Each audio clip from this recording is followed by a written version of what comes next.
आज फिर से हम एक स्टोरी लेते हैं ट्रांसलेशन के लिए। और आपको ये जितने कॉन्सेप्ट्स इस स्क्रीन पे दिखाई दे रहे हैं, इन सभी कॉन्सेप्ट्स को समझेंगे थ्रू दिस स्टोरी ट्रांसलेशन। तो आइए इस वीडियो को शुरू करते हैं और इस स्टोरी का पहला सेंटेंस लेते हैं कि एक दिन मैं पार्क में किताब पढ़ रहा था। ओके, तो काफी सिंपल सा सेंटेंस है, पास्ट कंटिन्यूअस का है। तो अब देखिए, जो समय है, जो टाइम है, जिस टाइम ये काम हो रहा था, अगर वो दिया हुआ तो उसको हम वाक्य के सेंटेंस के शुरू में रख देते हैं। तो एक दिन मैं पार्क में किताब पढ़ रहा था, वन डे, ये टाइम आ गया, पहले हमने रख दिया। मैं पार्क में किताब पढ़ रहा था, I was reading a book in the park. काफी सिंपल सा है, इसमें समझने वाली कोई चीज नहीं। आइए दूसरा सेंटेंस लेते हैं कि अचानक कई उड़ने वाली चींटियां बेंच पे आके बैठ गई। ठीक है, तो अब देखिए यहाँ पे अचानक कई उड़ने वाली चींटियां बेंच पर आकर बैठ गई। दो चीजें यहाँ पे समझने वाली हैं, एक तो उड़ने वाली चींटियां, और दूसरी चीज है आकर बैठ गई। इस चीज को समझिएगा और ध्यान दीजिएगा, मैं इसको बाद में एक्सप्लेन भी करूंगा। तो सबसे पहले लिखिए अचानक means all of a sudden, और यहाँ पे सब्जेक्ट है, पूरे सेंटेंस में सब्जेक्ट है मेनी फ्लाइंग एंट्स, कई उड़ने वाली चींटियां। तो उड़ने वाली, इसके लिए हम फ्लाइंग यूज करेंगे। इस तरह की चीज बतानी हो, उड़ने वाली, तैरने वाली, बात करने वाली, चारा काटने वाली मशीन, तो जो वो फॉर्म है वहां पे आईएनजी फॉर्म आता है। तैरने वाली सूट, स्विमिंग सूट, बात करने वाला तोता, टॉकिंग पैरट, चारा काटने वाली मशीन, फॉर्डर कटिंग मशीन, इस तरह से। ठीक है, तो फ्लाइंग एंट्स यानी उड़ने वाली चींटियां। तो all of a sudden many flying ants bench पर आकर बैठ गई। तो आकर means came and sat on the bench, आकर बेंच पे बैठ गए। तो यहाँ पर देखिए जो आकर है, एक वर्ब ये हुआ, और फिर यहाँ पे देखिए बैठना, ये दूसरा वर्ब हुआ, यानी वर्ब प्लस वर्ब का कॉम्बिनेशन है। यहाँ पे हम जो इंग्लिश कॉम्बिनेशन यूज है वर्ब प्लस वर्ब होता है, और इन दोनों को हम एंड से जोड़ते हैं। और ध्यान ये रखिएगा कि जो वर्ब के फॉर्म्स हैं दोनों सेम होंगे। जैसे यहाँ पर देखिए came and sat on the bench, दोनों फॉर्म एक ही है, दोनों फॉर्म एक ही बैठता है। ठीक है, तो केम एंड सैट आकर बैठ गई, बॉट एंड केम बैक खरीद कर वापस आ गया। अब देखिए कॉम्बिनेशन वही है। ठीक है, verb plus and plus verb. इस तरह के दो सेंटेंसेस को और लीजिए और इसको अच्छी तरह समझिए कि सब्जियां खरीद कर मैं वापस आ गया। तो यहाँ पे भी खरीद कर और फिर वापस आना, वर्ब प्लस वर्ब यानी verb plus and plus verb, ये कॉम्बिनेशन है। तो इसको हम कहेंगे I bought the vegetables and came back. I bought the vegetables and came back. वैसे इस सेंटेंस को हम ऐसे भी लिख सकते हैं, having bought the vegetables I came back, ऐसे भी लिख सकते हैं। या फिर after buying vegetables I came back. आइए दूसरा सेंटेंस लेते हैं, पहले तो मैं डर गया फिर पढ़ाई में लग गया। ठीक है, तो पहले तो मैं डर गया फिर पढ़ाई में लग गया। पढ़ाई में लग गया मतलब पढ़ाई मैंने जारी रखी, कहने का मतलब ये है। तो पहले मीन्स एट फर्स्ट, मैं डर गया आई गॉट स्केयर्ड, पास्ट इंडेफिनिट है, आई गॉट और फिर स्केयर्ड, गेट स्केयर्ड मीन्स डर जाना। तो at first I got scared, फिर मैं पढ़ाई में लग गया, but then I continued my studies. ठीक है, आइए नेक्स्ट सेंटेंस देखिए कि पढ़ते पढ़ते मुझे नींद आने लगी और मैंने थोड़ी देर के लिए झपकी ले ली। अब इस पार्ट को देखिए, दो पार्ट है इसमें, पढ़ते पढ़ते मुझे नींद आने लगी और फिर दूसरा पार्ट है मैंने थोड़ी देर के लिए झपकी ले ली। तो पहले आप इसको ट्रांसलेट कीजिए कि पढ़ते पढ़ते मुझे नींद आने लगी। तो नींद आने लगी या फिर नींद आनी शुरू हो गई। तो नींद आने की जो इंग्लिश होती है वो होती है फील स्लीपी, राइट। और फिर पढ़ते पढ़ते, तो पढ़ते पढ़ते इसको हम इसकी इंग्लिश बनाते हैं वाइल प्लस वर्ब की आईएनजी फॉर्म से। जैसे पढ़ते पढ़ते, वाइल रीडिंग, खेलते खेलते, वाइल प्लेइंग, टीवी देखते देखते, वाइल वॉचिंग टीवी, ऐसे हम लिखते हैं। ठीक है, तो सबसे पहले लिखिए मुझे नींद आने लगी, आई स्टार्टेड फीलिंग स्लीपी, और पढ़ते पढ़ते वाइल रीडिंग। ठीक है, और एंड मैंने थोड़ी देर के लिए झपकी ले ली। अब यहाँ पर देखिए वर्ब क्या है, झपकी ले ली, तो झपकी लेना, अब इसका सब्जेक्ट है मैंने मीन्स आई, और झपकी लेना डोज ऑफ, तो सेकेंड फॉर्म यूज करेंगे डोज्ड ऑफ, और थोड़ी देर के लिए फॉर अ वाइल। तो पूरा सेंटेंस देखिए क्या हो गया कि I started feeling sleepy while reading and dozed of for while. ठीक है, अब खेलते खेलते वो फिसल गया। दो सेंटेंस और लेते हैं ताकि यह जो खेलते खेलते है पढ़ते पढ़ते है ये कॉन्सेप्ट आपका क्लियर हो जाए।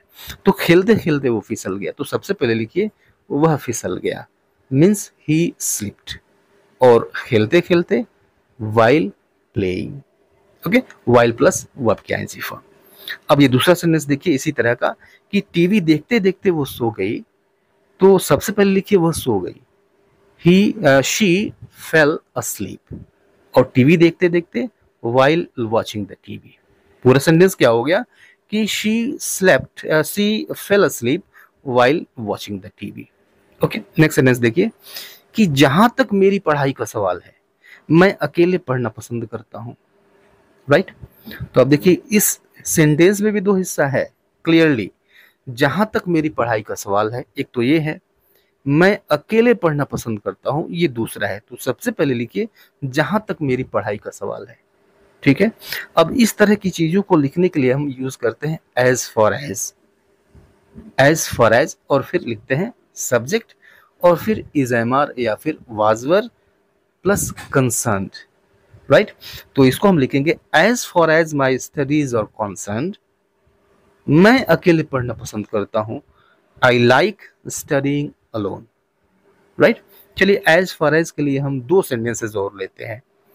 जहां तक मेरा सवाल है, अगर ये कहना हो तो हम कहेंगे as far as I am concerned, जैसा कि मैंने बताया as far as plus I plus subject plus is am या फिर वाजबर और फिर कंसर्न्ड। तो जहां तक मेरा सवाल है इसको कहेंगे as far as I am concerned. जहां तक पैसे का सवाल है as far as money is concerned, ऐसे लिखेंगे, ऐसे कहेंगे। ठीक है, नेक्स्ट सेंटेंस देखिए कि मुझे अकेले पढ़ने की आदत हो गई है। आदत हो गई है या फिर आदत पड़ गई है। राइट, तो अब देखिए पड़ गई है, ये प्रेजेंट परफेक्ट है, तो आदत पड़ जाना इसकी इंग्लिश होती है गेट यूज्ड टू, और इसके बाद वर्ब की आईएनजी फॉर्म यूज करते हैं। ओके, तो चूंकि परफेक्ट है तो सब्जेक्ट और फिर हैव यूज करेंगे, आई हैव, और मेन वर्ब का थर्ड फॉर्म होता है, यहाँ पे गेट मेन वर्ब होता है, इसका थर्ड फॉर्म है got. I have got used to, और किस चीज की आदत पड़ गई है भाई, तो अकेले पढ़ने की, studying alone. I have got used to studying alone, मुझे अकेले पढ़ने की आदत पड़ गई है। एक सेंटेंस और लेते हैं जिसमें हम यूज करते हैं गेट यूज्ड टू। जैसे ये है सेंटेंस कि उसे गाली देने की आदत हो गई है। आदत हो गई है भी प्रेजेंट परफेक्ट है। अब गेट यूज्ड टू, और फिर वर्ब की आईएनजी फॉर्म यूज करते हैं हम। चूंकि प्रेजेंट परफेक्ट है तो सब्जेक्ट आएगा, हैव आएगा, फिर मेन वर्ब की थर्ड फॉर्म आएगी, means he has got used to. तो he has got used to, उसे आदत पड़ गई है, और किस चीज की आदत पड़ गई है भाई, तो गाली देने की, means abusing, he has got used to abusing. अगला सेंटेंस देखिए कि मैं तुम्हें एक राज की बात बताता हूँ। तो अब देखिए बताता हूँ मींस ये प्रेजेंट इंडेफिनिट है, तो आई टेल यू, आई और फिर वर्ब की फर्स्ट फॉर्म बेस फॉर्म, इसमें यस या यस नहीं आएगा क्योंकि आई आया हुआ है। तो आई टेल यू, मैं तुम्हें बताता हूँ, और क्या बताता हूँ, तो एक राज की बात, a secret. I tell you a secret, मैं तुम्हें एक राज की बात बताता हूँ। क्या है भाई, तो देखिए मैंने कई बार चापलूसी करके अपना काम करवाया है। ठीक है, तो अब देखिए एक चीज तो यह है कि चापलूसी करके और फिर आया काम करवाया है। तो जब भी आप कोई काम खुद न करके दूसरे से काम करवाते हैं, वहां पे आता है कॉजेटिव वर्ब। ठीक है, यहाँ पे हम गेट कॉजेटिव यूज करने जा रहे हैं। हमको अगर लिखना है काम करवाना, तो इसकी इंग्लिश होती है टू गेट वर्क डन। ठीक है, यानी टू गेट यूज करते हैं, फिर ऑब्जेक्ट यूज करते हैं, यानी जो काम आप करवाते हैं, और फिर वहां पे मेन वर्ब की जो वर्ब होगी वो थर्ड फॉर्म में आएगी, यानी पास्ट पार्टिसिपल आएगी। अगर आपको कहना है घर रंगवाना, तो इसकी इंग्लिश होगी to get the house painted, तो टू गेट और फिर ऑब्जेक्ट किस चीज पे काम होगा, हाउस पे काम होगा, तो इसलिए ये यहाँ पे आया हुआ है। और पेंटेड रंगने का काम होगा, तो इसकी पास्ट पार्टिसिपल फॉर्म आएगी। ठीक है। स्कूटी की मरम्मत करवाना, it means to get the scooty repaired. तो गेट आया, टू गेट, और फिर स्कूटी यानी ऑब्जेक्ट है ये, इसी चीज पे काम होगा। और फिर पास्ट पार्टिसिपल कौन सा काम होगा भाई, तो रिपेयर कराने का काम होगा, तो रिपेयर्ड। ठीक है। तो उसी तरह से अपना काम करवाना, to get my work done, ऐसे यूज करेंगे। तो करवाया है, प्रेजेंट परफेक्ट है, सब्जेक्ट रखिए, फिर हैव रखिए, और फिर मेन वर्ब की थर्ड फॉर्म रखिए। तो आई हैव गॉट, ये गेट का थर्ड फॉर्म हो गया, आई हैव गॉट, और फिर ऑब्जेक्ट रखिए, क्या करवाया भाई, तो अपना काम, माई वर्क, और फिर करवाना, करना, do, past participle, done. I have got my work done, मैंने अपना काम करवाया है। और कैसे करवाया है भाई, चापलूसी करके, बाई फ्लैटरी।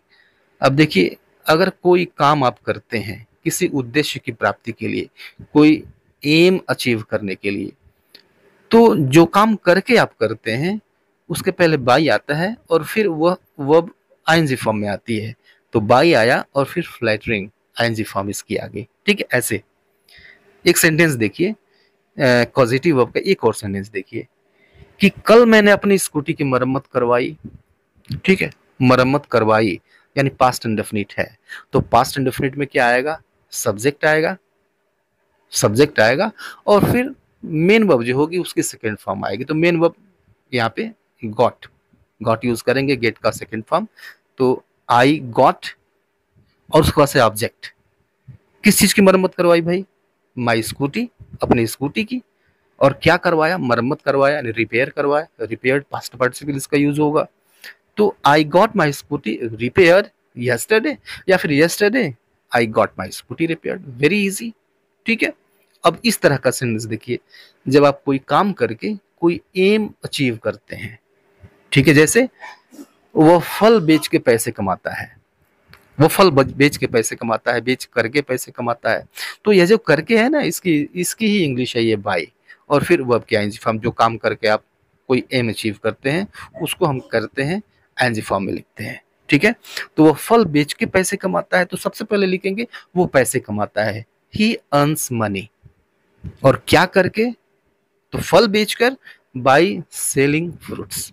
ठीक है। बाई एंड देन क्या करके भाई, बेचना, तो सेल, आईएनजी फॉर्म, सेलिंग, और क्या बेच करके, fruits. He earns money by selling fruits.